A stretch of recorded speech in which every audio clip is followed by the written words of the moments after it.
کسی جگہ پر بھی کسی صحیح سند سے یہ ثابت نہیں کہ حضرت حسین رضی اللہ تعالیٰ عنہ نے اپنی زبان سے یہ کہا ہو کہ میں یزید کے خلاف نکل رہا ہوں صحیح. یا میں خلیفہ کے خلاف خروج کر رہا ہوں. تو کیا پھر صحابہ کرام نے بیعت کی ہوئی تھی یزید کی؟ بالکل یزید کی بیعت ایک صحابہ نے، کوئی دو صحابہ نے، کوئی چار نے، سینکڑوں صحابہ نے یزید کی بیعت کی ہوئی تھی. اچھا، کیا مفتی صاحب ایسی روایت بھی ہے کہ یہاں پہ حضرت حسین نے کہا ہو کہ میں امیر المومنین کے پاس جا رہا ہوں، ان کی بیعت کرنا چاہتا ہوں؟ جی ایسی روایات بھی تاریخ طبری وغیرہ میں موجود ہیں کہ انہوں نے یزید کے نام کے ساتھ امیر المومنین کا لفظ بھی بولا تھا. کیا واقعہ کربلا جو ہے اس کو کفر اسلام کی جنگ کہی جا سکتی ہے؟ ایک ہے ناسبیت اور ایک ہے رافضیت. جو ناسبی تھے وہ نعوذ باللہ حضرت حسین رضی اللہ عنہ کو خروج والا بنا دیتے تھے، وہ غلط ہے. اور یہ حضرت حسین رضی اللہ تعالیٰ عنہ کو کفر اسلام کی جنگ کے لیے نکلنے والا بنا دیتے، یہ دونوں ہی غلط ہیں. السلام علیکم ورحمۃ اللہ وبرکاتہ. بسم اللہ الرحمن الرحیم. ناظرین، سب سے پہلے تو ہم آپ کو نہج اسٹوڈیو کے پلیٹ فارم سے خوش آمدید کہتے ہیں.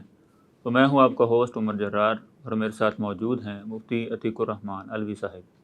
تو جیسا کہ آپ جانتے ہیں کہ ہمارا یہ پروگرام کہ جس میں ہم صحابہ کرام اور اسی طرح اہل بیت کے فضائل و مناقب جو ہیں آپ کی خدمت میں پیش کرتے رہتے ہیں، اور اسی طرح ان عظیم ہستیوں پر بعض لوگ جو اعتراضات کرتے ہیں اور عوام الناس کے درمیان صحابہ کرام کے متعلق، اہل بیت کے متعلق جو شبہات پیدا کر کے لوگوں کو ان سے دور کرنے کی جو جسارت کی جاتی ہے، تو ان تمام شبہات اور اعتراضات کا ایک تحقیقی اور تنقیدی جائزہ جو ہے وہ بھی ہم آپ کی خدمت میں پیش کرتے رہتے ہیں. تو اسی پروگرام کے گزشتہ ایپیسوڈ میں ہم نے آپ کے سامنے نواسہ رسول سیدنا حسین رضی اللہ تعالیٰ عنہ کے فضائل و مناقب جو تھے آپ کی خدمت میں پیش کیے تھے، اور اسی طرح ہم نے یہ بھی بتایا تھا کہ نیکسٹ ایپیسوڈ میں ہم سیدنا حسین رضی اللہ تعالیٰ عنہ کے متعلق جو شبہات پیدا کیے جاتے ہیں ان کی شہادت کو بنیاد بنا کر عوام الناس کے اندر جو طرح طرح کی باتیں کی جاتی ہیں، اور یہاں تک کہ سیدنا حسین رضی اللہ تعالیٰ عنہ کی شہادت کے ذمہ دار صحابہ کرام کو بھی قرار دیا جاتا ہے. تو ہم نے آپ سے کہا تھا کہ انشاءاللہ ان تمام اعتراضات کے جوابات جو ہیں ہم نیکسٹ ایپیسوڈ میں دیں گے. تو آج اسی حوالے سے ہمارے ساتھ موجود ہیں مفتی عتیق الرحمان علوی صاحب. تو چلیے ہم ان سے بات کرتے ہیں ان شبہات کی اور ان اعتراضات کی کیا حقیقت ہے. السلام علیکم مفتی صاحب. جی وعلیکم السلام. مفتی صاحب کیسے ہیں؟ جی الحمدللہ. اچھا مفتی صاحب، پچھلی مرتبہ ہم نے آپ سے بھی کہا تھا، بلکہ اپنے ناظرین کو بھی ہم نے بتا دیا تھا کہ نیکسٹ ایپیسوڈ میں ہم سیدنا حسین رضی اللہ تعالیٰ عنہ کے متعلق جو یہ باتیں کی جاتی ہیں کہ سیدنا حسین رضی اللہ تعالیٰ عنہ کی شہادت جو تھی اس کو بنیاد بنا کے کہ سب سے مین جو چیز کی جاتی ہے نواسب کی طرف سے بھی، وہ لوگ سیدنا حسین رضی اللہ تعالیٰ عنہ کے متعلق کہتے ہیں جی انہوں نے خروج کیا تھا امیر المومنین کے خلاف، یعنی اپنے حکمران کے خلاف، یزید کے خلاف. وہ کہتے ہیں جی حضرت حسین رضی اللہ تعالیٰ عنہ نے خروج کیا تھا. تو اس کی کیا حقیقت ہے؟ کیا سیدنا حسین رضی اللہ تعالیٰ عنہ کا جو یہ عمل تھا، کیا اس سے خروج کہا جا سکتا ہے؟ بسم اللہ الرحمن الرحیم. جی آپ نے بڑا ایک اہم سوال آج پوچھا ہے کہ کیا سیدنا حسین ابن علی رضی اللہ تعالیٰ عنہ نے خلیفہ وقت کے خلاف خروج کیا تھا؟ اور بعض ناسبی جو اہل بیت کے ساتھ دشمنی رکھنے والے افراد ہیں ان کا یہ عقیدہ اور نظریہ بھی ہے، لیکن یہ بات بالکل بے بنیاد ہے اور غلط ہے. جی. اور اس بات کو کرنے والا یہ حسین رضی اللہ تعالیٰ عنہ کے ساتھ محبت کرنے والا انسان نہیں ہو سکتا. دیکھیں، سیدنا حسین ابن علی رضی اللہ تعالیٰ عنہ نے اپنی زبان سے ایک مرتبہ بھی کسی تاریخ میں، حدیث میں، کسی جگہ پر بھی کسی صحیح سند سے یہ ثابت نہیں کہ حضرت حسین رضی اللہ تعالیٰ عنہ نے اپنی زبان سے یہ کہا ہو کہ میں یزید کے خلاف نکل رہا ہوں. صحیح. یا میں خلیفہ کے خلاف خروج کر رہا ہوں.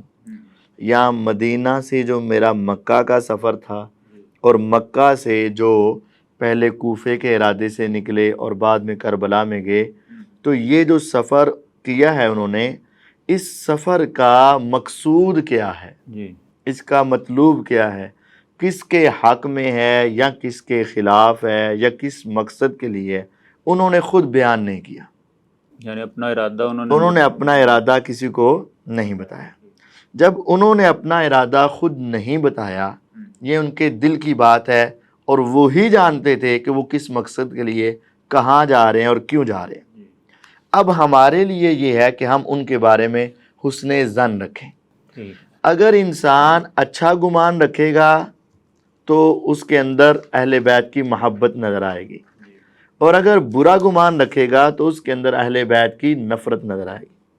اب چونکہ ناسبیوں کے دلوں میں اہل بیت کی نفرت ہے، اس وجہ سے وہ ان کے بارے میں برا گمان کرتے ہوئے یہ کہتے ہیں کہ ہمیں یوں محسوس ہوتا ہے کہ وہ یزید کے خلاف نکلے تھے، حالانکہ کسی روایت میں اس کی کوئی دلیل نہیں ہے، بلکہ اس کے برعکس کئی ایک دلائل ہیں جی کہ حضرت حسین رضی اللہ تعالیٰ نے خروج نہیں کیا۔ کیوں؟ کیونکہ صحیح مسلم کے اندر، ابو داود کے اندر، دوسری روایات کے اندر رسول اکرم صلی اللہ علیہ وسلم نے خروج کو بہت بڑا گناہ کہا ہے، اور جو خروج کرنے والا ہے آپ نے اس کے بارے میں کہا ہے کہ جب ایک خلیفہ بن چکا ہو اور کوئی شخص ان کے خلیفہ بن جانے کے بعد اس اجتماعی معاملے کے اندر پھوٹ ڈالنا چاہے اور اپنے آپ کو خلیفہ منوانا چاہے تو فَضْرِبُوهُ كَائِنًا مَّن كَانَ، وہ جو مرضی ہو اس کو تلوار کے ساتھ مار دو۔ یعنی اس روایت میں تو یہ بھی ہے نا کہ وہ خلیفہ بن چکا ہو، یعنی اس پر بیعت ہو چکی، بیعت ہو چکی ہو۔ تو کیا پھر صحابہ کرام نے بیعت کی ہوئی تھی یزید کی؟ بالکل، یزید کی بیعت ایک صحابہ نے، کوئی دو صحابہ نے، کوئی چار نے، سینکڑوں صحابہ نے یزید کی بیعت کی ہوئی تھی۔ اس کی کیا دلیل ہے جی؟ اس کی دلیل یہی ہے کہ جب ایک خلیفہ بنا ہے تو تمام افراد اس خلیفہ کی خلافت کو مان رہے ہیں، اور کتنی دیر تک وہ خلافت جاری و ساری رہی ہے، تو صحابہ کا اس کے خلاف ری ایکشن نہیں ہے۔ تو ہم یہی کہیں گے کہ صحابہ کی دو ہی حالتیں ہیں، یا تو وہ یزید کو ماننے والے ہیں یا یزید کو، اگر نہیں ماننے والے تو ان کی وضاحت کی جائے، ورنہ سبھی کیا سمجھ جائیں گے، ماننے والے۔ اور ویسے صحیح بخاری میں تو بالکل واضح بھی ہے نا، صحیح بخاری میں سیدنا عبداللہ ابن عمر رضی اللہ تعالیٰ عنہ نے اپنے اہل خانہ کو، گھر والوں کو، بچوں کو جمع کر کے کہا کہ اِنَّا قَدْ بَایَعْنَا هَٰذَا الرَّجُلَ عَلَىٰ بَیعِ اللَّهِ وَرَسُولِهِ، ہم نے اس آدمی، یعنی مراد کون تھا؟ یزید، ہم نے اس کی بیعت اللہ اور اس کے رسول کے فرامین کے مطابق کی ہے۔ صحیح۔ اور پھر انہوں نے کہا کہ میں سمجھتا ہوں کہ اس کی بیعت کو توڑنا بہت بڑا کبیرہ گناہ ہے، اور جو اس کو توڑے گا میرا اس کے ساتھ کوئی تعلق نہیں۔ اور پھر اگلے جملے جو میں اصل سنانا چاہتا ہوں، فرمایا کہ اس سے بڑا غدر کیا ہوگا، اس سے بڑا دھوکہ کیا ہوگا کہ ایک شخص سے پہلے ہم اللہ اور اس کے رسول کے فرامین کے مطابق بیعت کریں اور بعد میں توڑ دیں۔ یاد رکھنا، جس نے وہ بیعت توڑی، روز قیامت اس کی کمر پر ایک جھنڈا لگے گا جو ساری دنیا دیکھے گی، اور اس پر لکھا ہوگا ہذی غدرۃ فلان ابن فلان، یہ فلان بن فلان غدار جا رہا ہے۔ تو گویا کہ وہ یزید کی بیعت کو توڑنا کیا سمجھتے تھے؟ غداری سمجھتے تھے، اور اس کی بیعت کرنا کیا سمجھتے تھے؟ اللہ اور اس کے رسول صلی اللہ علیہ وسلم کے احکام کے مطابق بیعت سمجھتے تھے۔ صحیح بخاری میں۔ یعنی ان روایات کو اگر سامنے رکھا جائے تو پھر تو حضرت حسین رضی اللہ تعالیٰ عنہ کے متعلق یہ سوچا نہیں نہ جا سکتا کہ وہ خروج کرنے والے ہیں۔ بالکل سوچا بھی نہیں جا سکتا۔ اور غور کریں، دیکھیں نواسۂ رسول سیدنا حسین رضی اللہ تعالیٰ عنہ کیسے اپنے پیغمبر علیہ السلام اور اپنے نانا جان کی اتنی بڑی روایت کے ہوتے ہوئے پھر اس کے خلاف نکل آئے، ایسا ممکن ہی نہیں۔ تو ہمارا حسن ظن یہ ہے کہ جب انہوں نے یہاں سے مدینہ سے مکہ سفر کیا اور پھر مکہ سے کوفے کی طرف گئے، تو ہمارا حسن ظن یہ ہے کہ وہ یزید کے خلاف نہیں نکلے، بلکہ وہ کوفے والے لوگوں کو سمجھانے کے لیے نکلے، ان کو بتانے کے لیے، ان کو سیدھے راستے پہ لانے کے لیے، ان کو دعوت و تبلیغ کرنے کے لیے۔ ہمارا یہ حسن ظن ہے۔ یہ بھی کہا جا سکتا ہے کہ وہ لوگ جو حضرت حسین رضی اللہ تعالیٰ عنہ کو خطوط بھیج رہے تھے، اصل میں تو وہ فتنہ چاہتے تھے جی، تو حضرت حسین رضی اللہ تعالیٰ عنہ ان کا پول کھولنے کے لیے نکلے ہوں۔ ان کا پول آگے کھولنے کے لیے نکلے ہیں۔ پہلے یوں سمجھے کہ یوں مکے سے کوفے کی طرف آ رہے ہیں، ابھی تو انہوں نے خطوط بھیجے ہوئے ہیں کہ بھئی آپ کو ہم خلیفہ بنانا چاہتے ہیں، خلیفہ بنانا چاہتے ہیں، خلیفہ بنانا چاہتے ہیں۔ جی اب حسین رضی اللہ تعالیٰ نے اپنا ارادہ خود واضح نہیں کیا۔ اب وہی بات کہ حسن ظن اور سوء ظن، اچھا گمان ہے کہ وہ ان کو سمجھانے کے لیے نکلے، برا گمان ہے کہ خروج کے لیے نکلے۔ خروج کے لیے نکلنے والے کے خلاف سخت ترین وعید ہے، ہم کبھی بھی اس کو تسلیم نہیں کر سکتے۔ اب وہ جب نکلے تھے تو واقعتاً کوفے کی طرف آ رہے تھے، اس وقت پول کھولنے کے لیے نہیں ہو سکتا، کیونکہ پول تو کوفے والوں کا پول کوفے والوں کے سامنے تو نہیں کھولا جا سکتا نا۔ لیکن جب وہ راستے سے ایسے آ رہے تھے تو یہاں سے انہوں نے راستہ تبدیل کیا اور شام دمشق والے راستے پہ چلے، اور اس راستے میں جہاں کربلا آیا وہاں تبدیل کرنے سے ہمیں یہ بات محسوس ہوتی ہے کہ وہ یزید کے سامنے وہ بات واضح کرنے کے لیے گئے یا یزید کی بیعت کے لیے گئے یا کس مقصد کے لیے گئے۔ وہ انہوں نے راستہ تبدیل کرنا اس بات کی ایک دلیل ہے کہ وہ یزید کو بتانا چاہ رہے تھے کہ ان لوگوں کو ذرا اچھے طریقے سے سمجھا لو یا سنبھال لو ورنہ حالات خراب ہو جائیں گے۔ اچھا، اس بات کا بھی تک جواب کسی نے نہیں دیا کہ حضرت حسین رضی اللہ تعالیٰ عنہ اس راستے پر کیوں چلے تھے؟ اس کا جواب قیامت تک بھی نہیں آئے گا۔ یہی تو بات ہے کہ اگر وہ یزید کے خلاف نکلے تھے تو پہلی بات یہ ہے کہ وہ کوفے کیوں جا رہے تھے، ٹھیک ہے، اور پھر اگر وہ یزید کے خلاف ہی نکلے تھے تو یزید کی طرف اس کی حمایت میں کیوں جا رہے ہیں، اور وہ کہہ رہے ہیں کہ مجھے یزید کے پاس جا لینے دو۔ وہاں جو باتیں ہوئی ہیں تو ان میں یہ کہہ رہے ہیں کہ مجھے یزید کی طرف تو یزید کی طرف جا رہے ہیں۔ اچھا، کیا مفتی صاحب ایسی روایت بھی ہے کہ یہاں پہ حضرت حسین نے کہا ہو کہ میں امیر المومنین کے پاس جا رہا ہوں، ان کی بیعت کرنا چاہتا ہوں؟ جی ایسی روایات بھی تاریخ طبری وغیرہ میں موجود ہیں کہ انہوں نے یزید کے نام کے ساتھ امیر المومنین کا لفظ بھی بولا تھا کہ امیر المومنین یزید کے پاس جانے دیا جائے۔ یعنی حضرت حسین بھی مانتے تھے کہ مومنین نے اس کی بیعت کی ہوئی ہے۔ بالکل، حضرت حسین رضی اللہ، تو یہ دیکھیں نا، محمد بن حنفیہ رحمہ اللہ کو مومن مانتے ہو کہ نہیں مانتے؟ عبداللہ بن عمر رضی اللہ کو مومن مانتے ہو کہ نہیں مانتے؟ ان کی اولاد کو مومن مانتے ہو کہ نہیں مانتے؟ ان کے اہل خانہ کو مومن مانتے ہو کہ نہیں مانتے؟ تو ان کا بیعت کرنا تو بخاری مسلم سے ثابت ہے اور بدایہ والنہایہ میں ثابت ہے۔ محمد بن حنفیہ والی روایت نہیں؟ محمد بن حنفیہ تو بدایہ والنہایہ میں ہے نا، میں نے دونوں نام لیے ہیں نا۔ عبداللہ بن عمر رضی اللہ نے اپنے اہل خانہ کو جمع کیا، عبداللہ بن عمر مومن تھے، ان کی آل اولاد مومن تھی کہ نہیں؟ تو یہ مومنین ہوئے، یہ بخاری میں ہے۔ اور محمد بن حنفیہ البدایہ والنہایہ میں نے دونوں نام لیے ہیں، تو ان کا بدایہ والنہایہ تو یہ سارے مومن ہیں نا۔ اچھا، محمد بن حنفیہ کا آپ نے جو نام لیا ہے، اس میں تو ایک بات یہ بھی آ رہی ہے کہ وہ بیان کرنے والے جو روایت بیان کر رہے تھے وہ عبداللہ بن مطیع تھے، کہ جنہوں نے آ کے ان کے سامنے محمد بن حنفیہ کے سامنے بتایا تھا کہ یزید شراب وغیرہ پیتا ہے، اس طرح کی باتیں کی۔ تو ایک طرف تو بات ہے عبداللہ بن مطیع صحابی کی، اور دوسری طرف محمد بن حنفیہ ہیں، وہ تابعی ہیں۔ تو اب کیا صحابی کی بات کو ترجیح دی جائے گی یا تابعی کی بات کو؟ یہ بات ذرا سمجھیے اور اس روایت کو ذرا غور سے پڑھیے۔ بہرحال موضوع تھوڑا سا ہمارا ہے، چلیں میں یہ بات بھی واضح کر دیتا ہوں، اور یہ بات دوسرے لوگ بھی کچھ کرتے ہیں تو اس لیے اس کی وضاحت ضروری سمجھتا ہوں۔ پہلی بات تو ہے کہ عبداللہ بن مطیع صحابی ہے بھی کہ نہیں، اس کے بارے میں بھی اختلاف ہے۔ اکثر محدثین یہی کہتے ہیں کہ اس نے صرف دیکھا ہے، اس وقت اس کی عمر ایسی نہ تھی کہ یہ حالت ایمان والی اس کو شمار کیا جائے اور اس کو سمجھ والی عمر شمار کیا جائے۔ ٹھیک ہے۔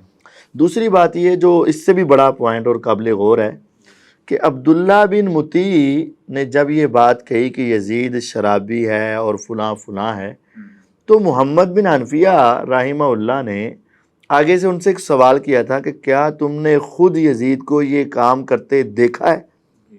انہوں نے کہا نہیں۔ ٹھیک ہے۔ عبداللہ بن مطیع نے کہا میں نے یہ دیکھا نہیں۔ اب لازمی طور پر عبداللہ بن مطیع کو کسی نے بتایا ہوگا، کیونکہ علم کے دو ہی بڑے ذرائع ہیں، یا خود دیکھا ہو یا سنا ہو۔ کسی کے بارے میں معلومات کے دو ہی ذرائع ہیں کہ یا اس کو دیکھا ہو یا اس کے بارے میں سنا ہو، یعنی یا پڑھا ہو یا سنا ہو، یہی ہے نا۔ تو جب عبداللہ بن مطیع نے یزید کو شراب پیتے نہیں دیکھا تو لازمی طور پر اس کو کسی نے بتایا۔ اب وہ بتانے والا جو سورس ہے وہ مجہول ہے، نامعلوم ہے، اچھا، اس کا نام نہیں اس کا پتہ ہی نہیں۔ اب محمد بن حنفیہ کہتے ہیں کہ میں نے اپنی آنکھوں سے دیکھا ہے کہ وہ نماز پڑھتا ہے، روزے رکھتا ہے، خیر کا متلاشی ہے، دین کے اوپر عمل کرنے والا ہے۔ تو محمد بن حنفیہ رحمہ اللہ کا مقابلہ عبداللہ بن مطیع سے نہیں ہے، محمد بن حنفیہ کا مقابلہ اس نامعلوم شخص سے ہے۔ اب آپ مقابلہ کریں کہ ایک طرف محمد بن حنفیہ تابعی ہیں اور اہل بیت کے فرزند ہیں، حضرت علی رضی اللہ عنہ کے بیٹے ہیں، اور ان کے مقابلے میں ایک نامعلوم شخص ہے، صحابی سے مقابلہ نہیں ہے۔ عبداللہ بن مطیع کا صحابی ہونا ہی اختلافی بات ہے، کوئی مانتے ہیں کوئی نہیں مانتے۔ اور دوسری بات، عبداللہ بن مطیع کے ساتھ مقابلہ نہیں ہے۔ عبداللہ بن مطیع کہتے ہیں میں نے دیکھا نہیں، اور محمد بن حنفیہ رحمہ اللہ کہتے ہیں میں نے دیکھا ہے۔ تو ایک آدمی نے دیکھا نہیں، اس کی گواہی معتبر ہوگی، یا جس نے اپنی آنکھوں سے دیکھا ہے اور وہ سچا ہے اس کی گواہی معتبر ہوگی۔ اور اس سے آگے دیکھیے کہ محمد بن حنفیہ جو بات کہہ رہے ہیں ان کی تائید کئی صحابہ سے ہوتی ہے، جن صحابہ نے یزید کو خلیفہ مانا اور یزید کی حمایت کی، گویا کہ وہ محمد بن حنفیہ کی موافقت کر رہے ہیں کہ یار بندہ اچھا ہے۔ بالکل۔ اور جو عبداللہ بن مطیع کہہ رہے ہیں ان کی اس بات کی تائید کسی اور صحابی سے نہیں ہوتی۔ تو اس وجہ سے یہ کہنا جی صحابی کی بات مانیں گے یا تابعی کی، تو یہ بات سمجھ لیں کہ تابعی کا صحابی سے مقابلہ نہیں ہے، تابعی کا مقابلہ اس نامعلوم شخص سے ہے جس نے حضرت عبداللہ بن مطیع کو بتایا۔ جی جی۔ اور دوسری بات کہ تابعی نے اپنی آنکھوں سے دیکھا ہے اور عبداللہ بن مطیع نے اپنی آنکھوں سے نہیں دیکھا، تو بات معتبر اس کی ہوگی جس نے اپنی آنکھوں سے دیکھا ہے۔ اور تیسری بات، اب محمد بن حنفیہ کی تائید موافقت اور کئی صحابہ و تابعین کے ذریعے ہو رہی ہے، لیکن عبداللہ بن مطیع کی تائید نہیں ہو رہی ہے۔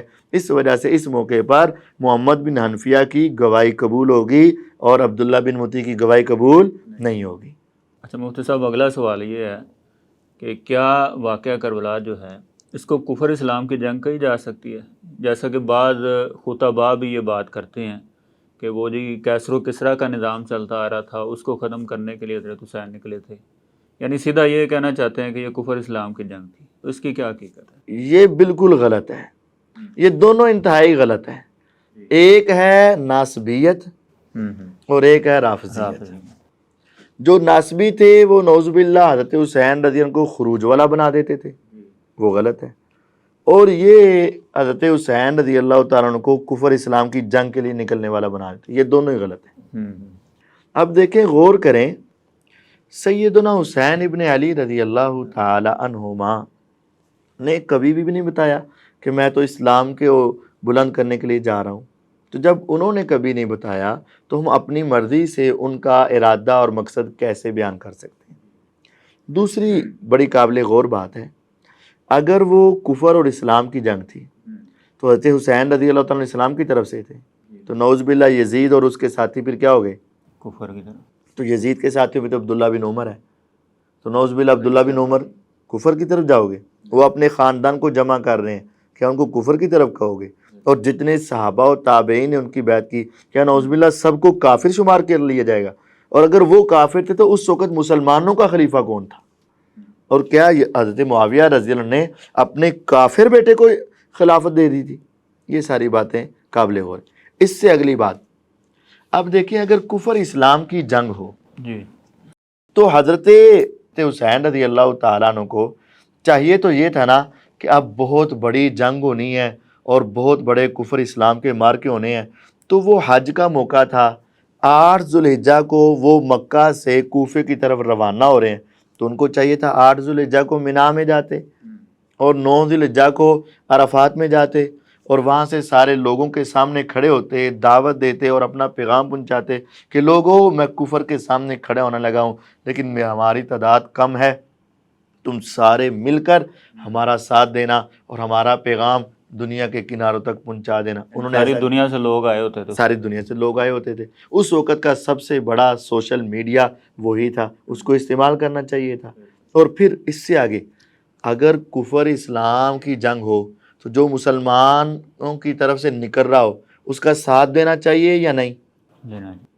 دیکھیں نا، احد کی میدان میں نبی علیہ السلام نکلے، 1000 کا لشکر لے کر نکلے، 700 آگے چلے گئے، 300 واپس آ گئے. وہ 300 کو ایک شمار کیے جاتے ہیں گناہ گار اور منافق. یعنی جو میدان جنگ سے واپس آئے وہ کیا شمار ہوتے ہیں؟ تو حضرت حسین رضی اللہ عنہ جب مکہ سے نکلے تو نعوذ باللہ جتنے صحابی پھر پیچھے رہ گئے ان کو کیا کہو گے؟ اور پھر نعوذ باللہ اس سے آگے بڑھ کر جنہوں نے ان کو روکا، حضرت عبداللہ بن عمر رضی اللہ عنہ نے ان کو روکا، حضرت عبداللہ بن عباس رضی اللہ عنہ نے ان کو روکا، دیگر کئی صحابہ نے ان کو روکا کہ آپ نہ جاؤ کوفے کی طرف. تو کیا وہ کفر اور اسلام کی جنگ سے روک رہے تھے؟ اور کیا وہ نعوذ باللہ روک کر اسلام کے بجائے کفر کا ساتھ دینا چاہ رہے تھے؟ نہیں، ایسا قطعاً نہیں ہے. یعنی جن صحابہ کرام نے ہر جنگ میں نبی علیہ السلام کا ساتھ دیا، بلکہ اپنے بچوں کو بھی اپنے بچوں کو لے کر گئے. حضرت عبداللہ بن عمر رضی اللہ عنہ احد میں گئے، خندق میں گئے، دوسری جنگوں میں شامل ہوئے. تو کیا وہ اب ان کو روکنا چاہ رہے تھے؟ یعنی نواسہ رسول کو اکیلا تو نہیں نہ چھوڑ سکتے، کبھی بھی نہیں چھوڑ سکتے. نعوذ باللہ یہ تو اعتراض ان کے اوپر آئے گا. تو دیکھیں اس سے آگے بڑھ کر جب وہ روک رہے تھے تو حضرت حسین رضی اللہ تعالیٰ کو پھر چاہیے تھا نا کہ کہتے بھائی تم مجھے روکو نہیں بلکہ تم میرا ساتھ دو، ہم کفر اسلام کی جنگ لڑنے جا رہے ہیں. انہوں نے ایسا نہیں کہا. ان کا مینا میں نہ جانا، ان کا لوگوں کو دعوت نہ دینا، اور ان کا روکنے والوں کو جواب نہ دینا اور روکنے والوں کو اپنے ساتھ نہ ملانا، اس بات کی دلیل ہے کہ یہ کفر اسلام کا مارکا نہیں تھا. اور ویسے بھی دیکھیں جنگوں میں عورتیں جاتی تھیں، لیکن چند عورتیں، اور وہ بھی مرہم پٹی وغیرہ کرنے کے لیے اور کھانا وغیرہ بنانے کے لیے. لیکن جنگوں میں شیرخوار بچے تو نہیں جاتے تھے، جنگوں میں چھوٹے چھوٹے بچے تو نہیں جاتے تھے، اور پورا خاندان ہی نہیں لے جایا جاتا تھا. تو حضرت حسین رضی اللہ تعالیٰ تو اپنا پورا خاندان لے کر جا رہے. اگر وہ جنگ ہوتی اور کفر اسلام کا بہت بڑا مارکا ہوتا اور اسلام کا جو نظام بدل چکا اس کو بدلنے کے لیے جا رہے ہوتے تو پھر اپنے سارے چھوٹے بچے تو نہ لے کے جاتے نا. تو ان کا اپنے پورے خاندان کو ساتھ لے کر جانا بھی اس بات کی دلیل ہے کہ وہ کفر اسلام کا مارکا نہیں تھا. اور پھر اس سے آگے ایک اور پوائنٹ میرا سن لیجئے گا. اگر اس کو نعوذ باللہ کفر اسلام کا مارکا سمجھو، مکے سے نکلے کوفے کی طرف اور راستے سے بدل گئے، کیا وہ کفر اسلام کے مارکے سے بدل گئے؟ نہیں. جب جب انسان ایک جنگ کے لیے کفر اسلام کے لیے لڑ رہا ہو تو کیا پھر اس کو راستہ بدل لینا چاہیے؟ نہیں، پھر تو لڑنا چاہیے. وہ کیوں بدلے؟ بلکہ وہ روایت میں تو یہ بھی آ رہا ہے نا کہ وہ سیدنا حسین کہتے ہیں کہ میں یزید کے ہاتھ پر ہاتھ دے دیتا ہوں. ہاں، امیر المومنین یزید کے ہاتھ کے اوپر. کیا وہ کفر کے ہاتھ میں ہاتھ دینا چاہیے؟ کیا نعوذ باللہ کفر کے ہاتھ کے اوپر؟ یہ ساری باتیں ہیں، یہ صرف صحابہ کے دشمنوں نے دونوں باتیں اڑائی ہوئی ہیں. ایک نے ان کو خارجی بنا دیا کہ انہوں نے خروج کیا ہے، اور ایک نے ان کو کفر اسلام کی جنگ بنا دیا. یہ دونوں ہی گمراہی کے اوپر ہیں. اچھا مفتی صاحب، اگلا سوال یہ ہے کہ کیا یزید نے سیدنا حسین رضی اللہ تعالیٰ عنہ کو شہید کرنے کا حکم دیا تھا؟ بالکل نہیں دیا تھا، کسی جگہ ثابت نہیں ہے. بلکہ چند روایات جو ایسی بیان کی جاتی ہیں کہ انہوں نے حکم دیا یا ایسی باتیں. ایک روایت بلکہ یہ بھی آتی ہے کہ یزید کے پاس سر بھی بھیجا گیا تھا باقاعدہ. یہ بالکل جھوٹی روایات ہیں. یزید کا حکم دینا یا ان کی شہادت پہ خوش ہونا یا ان کے پاس سر لایا جانا، یہ سب جھوٹی باتیں ہیں. اور ان کا تفصیلی جواب ہمارے شیخ المشائخ مولانا غلام مصطفیٰ ظہیر امن پوری حافظہ اللہ نے بالکل دیا ہوا ہے. وہ آپ کو میں بھیج بھی دوں گا. تو ان کا تفصیلی جواب دیا ہوا ہے. یہ سب جھوٹی روایت اور کہانیاں ہیں. کوئی ایسی سچی روایت نہیں کہ یزید نے حضرت حسین رضی اللہ عنہ کو قتل کا حکم دیا ہو، یا وہ قتل پہ راضی ہو، یا پھر ان کے پاس سر مبارک لایا گیا ہو. ایسی کوئی روایات صحیح نہیں ہے. تو اگر یزید نے قتل کا حکم نہیں دیا تو پھر قاتلین سے بدلہ کیوں نہ لیا یزید نے؟ یہ بڑا پوائنٹ اور یہ سوال بہت سارے لوگ کرتے ہیں. تو اس کے بارے میں جذبات سے ہٹ کر حقیقت کی طرف تھوڑا سا آنا پڑے گا. دیکھیں، نواسہ رسول صلی اللہ علیہ وسلم کی محبت ہمارے دل و جان میں ہے اور ہونی چاہیے، اور جس کے دل میں ان کی محبت نہیں ہے اس کو اپنے ایمان کی فکر کرنی چاہیے. لیکن جذبات کے اندر آ کر اتنا بھی غلو نہیں کرنا چاہیے. اب مسئلہ سمجھیں. حضرت عثمان رضی اللہ تعالیٰ عنہ شہید ہوئے. ان کے قاتلین حضرت علی رضی اللہ عنہ کے پاس تھے، لیکن حالات اور حکمت کے پیش نظر فوری ان سے بدلہ نہیں لیا گیا. اس کے بعد جنگ جمل ہوئی. حضرت زبیر رضی اللہ تعالیٰ عنہ شہید ہوئے. اور زبیر کا قاتل بھی حضرت علی رضی اللہ عنہ کو معلوم تھا، ان کے بارے میں انہوں نے جہنم کے کلمات تو بولے لیکن بدلہ نہیں لیا، حالات کے پیش نظر۔ حالات۔ اسی طرح غور کریں تو ہم ان کے اوپر کوئی انگلی نہیں اٹھائیں گے، جو اٹھائے گا اس کو ہم منہ توڑ جواب دیں گے، تو اسی طرح حالات بھی ایسے بن سکتے۔ لیکن اس سے بڑھ کر دیکھیں، جی لوگ عبید اللہ بن زیاد کو ان کا قاتل یا ذمہ دار ٹھہراتے ہیں۔ بہرحال ہوا یہ کہ کچھ دیر کے بعد عبید اللہ بن زیاد کو بھی قتل کر دیا گیا، جی جو یزید کی طرف سے کوفے اور بصرے کا گورنر تھا۔ اب ایک بڑا پوائنٹ اور بڑی بات سمجھنے والی ہے، اگر یزید نے عبید اللہ بن زیاد کو حکم دیا ہوتا کہ قتل کر دو، یا یزید نے عبید اللہ بن زیاد کو کوئی اشارہ کیا ہوتا، تو جس وقت عبید اللہ بن زیاد پھنس رہا تھا اور عبید اللہ بن زیاد کا گھیراؤ کیا جا رہا تھا اور اس کے قتل کے منصوبے بنائے جا رہے تھے، اس وقت یا تو عبید اللہ بن زیاد کو چاہیے تھا کہ وہ یزید کو بلاتا کہ لو جی تیرے کہنے پر اب میرا یہ اشر ہونے لگا ہے تو میرا ساتھ دے، یا یزید خود آ کر اس کا ساتھ دیتا۔ لیکن اس کا بھی اس کو نہ بلانا اور یزید کا اس کی حمایت کے لیے نہ آنا، یہ اس بات کی دلیل ہے کہ یزید عبید اللہ کے ان معاملات میں اس کا حامی نہیں تھا۔ آپ غور کریں نا، اگر ایک حکومت ہو اور اس کا ایک علاقے کا گورنر ہو اور حکومت نے اس کے ذریعے وہاں کچھ کام کروائے ہوں اور اب گورنر کا گھیراؤ کیا جا رہا ہو، تو وہ گورنر اپنی جان چھڑانے کے لیے یا تو حکومت کو بلائے گا کہ میری مدد کرو، یا حکومت ڈائریکٹ اس کی مدد کے لیے وہاں پہنچے گی۔ لیکن ایسا کچھ بھی نہ ہوا، نہ عبید اللہ بن زیاد نے بلایا اور نہ یزید اس کی مدد کے لیے آیا۔ اس بات کی دلیل ہے کہ عبید اللہ بن زیاد کے اس عمل سے یزید ناراض ہی تھا اور راضی نہیں، بلکہ اس کے قتل کا بدلہ بھی نہیں پھر بات۔ ہاں، اس سے آگے کہ پھر جب یہ قتل ہو گیا عبید اللہ بن زیاد تو یزید نے اس کے قاتلین سے کوئی بدلہ نہیں لیا۔ تو یہ اس بات کی دلیل ہے کہ یزید جو ہے حضرت حسین رضی اللہ عنہ کا نہ اس نے حکم دیا نہ وہ اس فیصلے پہ راضی تھا، بلکہ جس کی گورنری میں یہ کام ہوا تو یزید اس سے بھی ناراض تھا۔ یہ اس بات کی دلیل ہے کہ کیا عمر بن سعد جو تھے، سیدنا سعد بن ابی وقاص رضی اللہ تعالیٰ ان کے بیٹے، کیا یہ بھی قاتلین حسین میں شامل تھے؟ جو بھی کوئی پیش کرتا ہے اس سے بات پوچھو کہ بھئی تمہیں کس نے بتایا کہ قاتل ہی نہیں ہے؟ کیا جنہوں نے قتل کیا انہوں نے بتایا؟ تو وہ تو بتا بھی نہیں سکتے، پہلی بات کہ میں قاتل ہوں بالکل، یا فلاں قاتل ہے، اور دوسری بات ایسے جھوٹے اور باغی اور ایسے ظالموں کی گواہی ویسے بھی قبول نہیں ہوگی، ایسے ظالموں کی گواہی قبول ہی نہیں ہوگی۔ تیسری بات یہ ہے کہ اگر مقتولین کے جو ورثاء تھے، باقی بچنے والے، انہوں نے بتایا تو ہمیں پیش کرو۔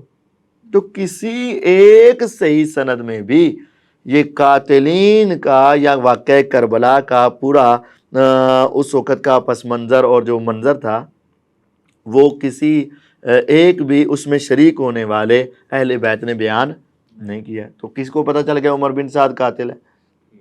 تو یہ ایک افواہیں ہیں، جھوٹی باتیں ہیں، تاریخ میں بس لکھ دی گئی ہیں، جن کی کوئی سیر پار نہیں ہے، سند نہیں ہے۔ اچھا مفتی صاحب، سیدنا حسین رضی اللہ تعالیٰ عنہ کے متعلق یہ بھی ضمن میں بات کرتا چلوں کہ نوحہ جو کیا جاتا ہے ان کے اوپر، اور انجینئر محمد علی مرزا نے باقاعدہ ایک دلیل بھی دی ہے کہ جنات نے نوحہ کیا سیدنا حسین رضی اللہ تعالیٰ عنہ کی شہادت پر، اس کے متعلق آپ کیا کہتے ہیں؟ بھئی ہمارے لیے دلیل جنات نہیں ہے، صحیح ہے، ہمارے لیے دلیل قال اللہ و قال الرسول، قرآن اور حدیث ہے۔ جب رسول اللہ صلی اللہ علیہ وسلم نے واضح طور پر فرمایا لیس منا من لطم الخدود وشق الجیوب ودعا بدعوی الجاہلیہ، جس نے اپنے رخسار پیٹے، اپنا گریبان چاک کیا اور جاہلیت کی آوازیں نکالی، اس کا ہمارے ساتھ کوئی تعلق نہیں، چاہے وہ جن ہو چاہے وہ انسان ہو، چاہے وہ نظر آئے چاہے نہ آئے۔ تو نوحہ کرنا ایک بہت بڑا جرم ہے اور حرام ہے۔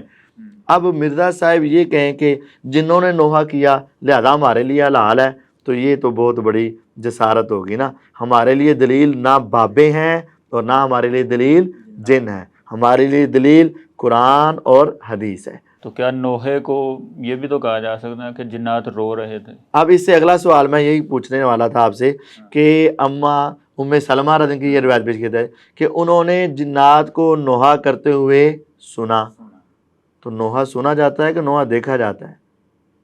اچھا اگر وہ کہیں کہ جاہلیت کی آوازیں نکالیں تو پھر اس کو رونا تو نہیں کہیں گے نا. آنکھوں سے رونا جائز ہے کسی بھی مصیبت کے وقت اور کسی بھی وفات کے اوپر، لیکن آوازیں نکال کر رونا اور گریبان چاک کرنا اور اس طرح کی جاہلیت کی کلمات کہنا یہ حرام ہے، چاہے وہ جن کریں اور چاہے کوئی اور کرے. اس کو نوحہ کہتے ہیں. اور یہی کام جنات نے کیا اور یہ کام جنات نے کیا تو یہ حرام ہے. تو جنات کا حرام کام ہمارے لیے حلال ہو جائے گا؟ نہیں ہوگا. نہیں ہوگا نا. جزاک اللہ مفتی صاحب، آپ نے بڑے ہی اچھے انداز میں ان شبہات اور اعتراضات کا جواب جو ہے ہمارے ناظرین کے سامنے پیش کیا. تو ناظرین، شبہات اور اعتراضات تو اس حوالے سے بہت زیادہ ہیں، لیکن وقت کی قلت کی وجہ سے آج ہم اپنا پروگرام یہاں پر ہی کمپلیٹ کرتے ہیں. تو آج ہمیں اجازت دیجیے. السلام علیکم ورحمۃ اللہ وبرکاتہ.